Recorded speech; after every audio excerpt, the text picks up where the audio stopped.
That's a great question. And I think the first thing that comes into mind here is planning. If you are able to sit down and before you go out to the store and take a piece of paper and pen or even on your phone and just really think about, all right, what kinds of meals do I want to prepare in the coming, let's say, 2 weeks? And that is just not just dinner meals. We're talking about breakfast and lunch and snacks.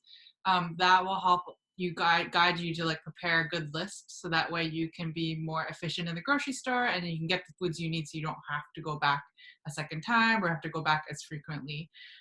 You want to think about fresh produce and like things that go in your refrigerator, but also things that go into the pantry.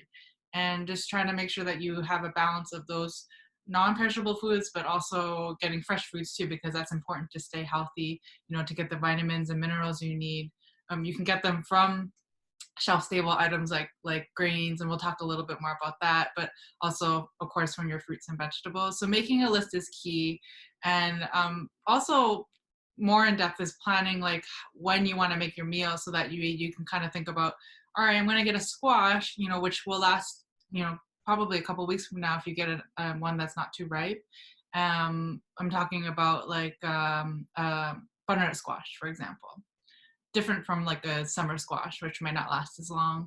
But those things you can kind of put into your list so that way you can think about, all right, I'll make some of these foods later on, and then I'll make some of these other dishes that don't last as long sooner.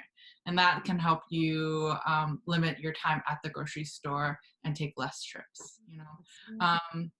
But definitely back to the meal planning tips and suggestions. It's important to incorporate fruits and vegetables, of course. So make sure you put that on your grocery list and plan your meals in a way where I would suggest think about having like a fruit or vegetable, but fruit in the morning, and then maybe vegetable with the afternoon and for dinner. So that way you're thinking about, okay, like when I plan your meal, not just saying like, let's just make lasagna. Let me think about what can I put in the lasagna, like some spinach, for example, and you can get frozen spinach or you can use fresh, for example, or you can just prepare a side vegetable.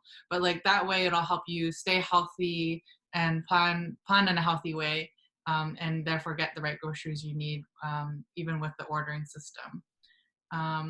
And then also just another tip to help with meal planning is you don't have to make a new meal each time.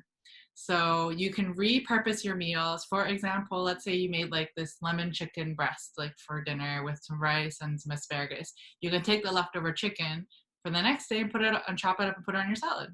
So there's ways to kind of reuse meals so that way you don't feel like you need to make one meal at a time, and you can have a variety, and that's really key with following a healthy diet.